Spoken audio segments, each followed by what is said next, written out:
Salut à tous, je vais vous montrer comment réaliser cet effet avec Affinity Studio, une alternative à Photoshop. Donc du coup, je vais vous montrer comment faire cet effet gratuitement si vous voulez avec Affinity Studio. Maintenant, moi je l'avais déjà fait auparavant, je vais juste recommencer le processus avec vous. Donc ce que vous allez d'abord faire, vous allez créer un nouveau document. Comme dans Photoshop, vous allez venir créer un document et cette interface s'ouvrira. J'ai déjà mon plan de travail.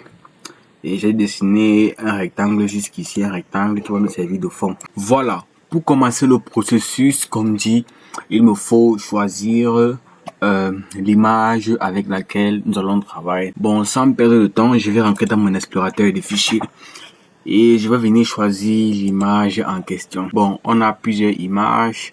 On peut aussi utiliser cette image ici. On peut utiliser cette image ici aussi parce qu'elle cadre bien avec ce que l'on veut faire. Bon, pour ma part, je vais utiliser cette image ici là. Voilà. Maintenant que j'ai trouvé l'image, je vais glisser dans Affinity Studio. Je vais glisser par ici et je laisse comme ça. Maintenant, nous voyons que mon personnage que je vais utiliser, il est bien apparu et maintenant il prend tout l'écran. Alors qu'on veut qu'il prenne un espace prédéfini. Comment on va utiliser? Donc on va venir redimensionner et placer peut-être notre personnage par ici. Et ensuite je vais le faire tourner, je vais le faire changer d'angle pour que il puisse être bien la surface sur laquelle il sera assis soit un peu plus réaliste. Donc d'abord je vais cacher comme ceci, je vais appuyer sur l'œil ici et je vais choisir l'outil forme. Je vais dessiner un carré comme ceci. Je vais dessiner un carré. Je pense que je pourrais mettre la couleur bleu sombre. Voilà, je pense qu'on peut travailler avec ça.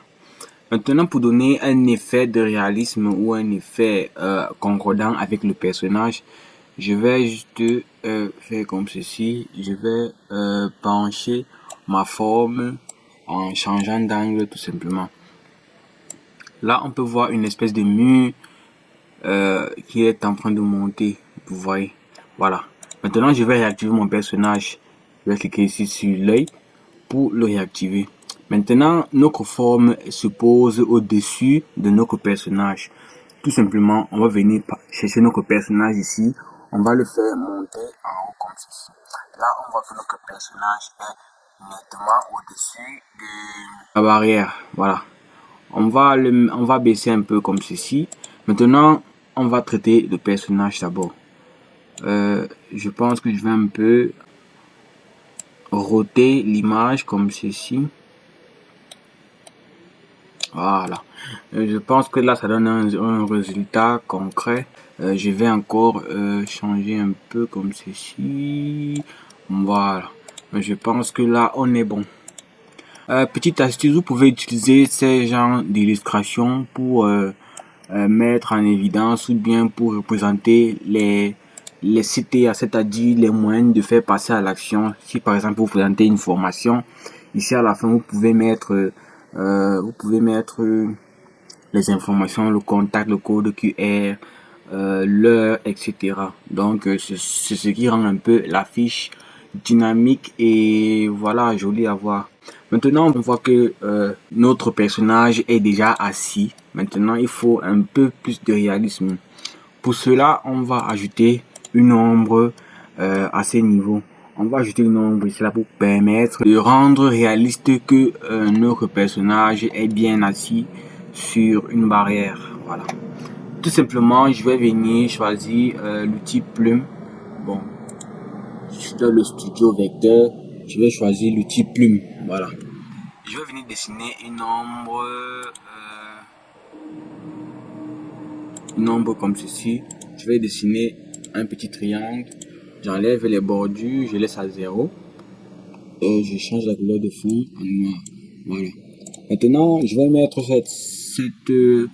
ce triangle pour l'instant derrière notre personnage. Je vais le mettre comme ceci. Voilà. On voit maintenant que notre triangle est derrière notre personnage. Le triangle qui sera notre future ombre. Maintenant, on a notre ombre là, entre guillemets. Maintenant, on veut que ce soit plus concret, ou que ce soit plus flou, que ce soit un effet plus réaliste. Tout simplement, je vais venir ici, je vais cliquer sur l'icône des filtres. Je vais choisir le flou gaussien, Gaussian Blur. Donc, je clique là. Maintenant, je vais essayer comme ceci. Nous voyons que quand on avance avec la progress bar, notre ombre se forme par ici. Donc du coup, je vais un peu jouer avec ça comme ceci. Voilà. On peut voir que notre personnage a bien son ombre, c'est-à-dire que c'est là qui prouve vraiment qu'il est assis sur cette barrière.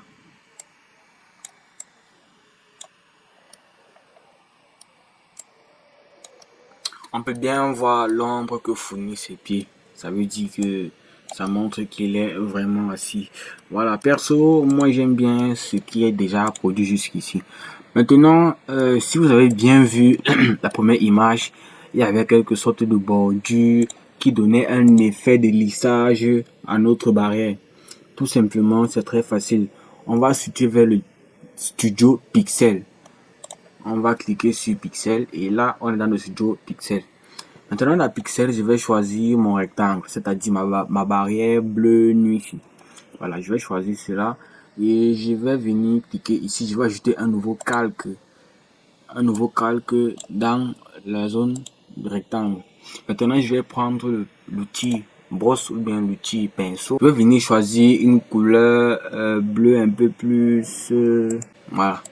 Vous pouvez prendre la couleur que vous voulez, mais pour mon cas, je peux prendre d'abord celle-ci. Maintenant, lorsque cela est fait, je vais venir dessiner une sorte d'ombre comme ceci. Bon, je vais recommencer. Je prends mon pinceau. Je mets à une bonne position. Alors là, rassurez-vous que vous êtes dans Pixel, c'est-à-dire le nouveau calque qu'on a créé. Lorsque c'est sélectionné, vous allez cliquer sur l'outil brosse. Vous allez utiliser ces paramètres ici là et choisir une couleur. Vous allez choisir une couleur au hasard ou bien une couleur qui vous arrange. Pour ma part, je vais prendre ce bleu-ci. Et je vais glisser comme ceci pour dessiner un petit effet.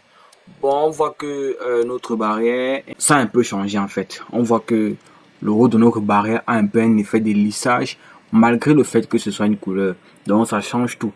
Maintenant, on va encore ajouter une couleur maintenant un peu plus vive, soit le bleu ciel, le sky blue ou le blanc. Bon, je vais venir toujours sélectionner le rectangle. Je vais cliquer sur nouveau calque. Je le glisse, je le mets dans le rectangle. Ensuite, je vais choisir une couleur un peu vive. Je pense que je pourrais utiliser celle-ci. Je prends l'outil brosse et je commence le travail. Voilà. Voici notre effet qui a été réalisé très facilement. Ou bien si on peut prendre la couleur blanche et sélectionner le blanc. Et je fais ceci. Et je dessine comme ça. Voilà. On peut voir que notre barrière a un effet d'arrondi en haut. Ok. Ça donne un peu un effet plus réaliste à notre personnage. Bon.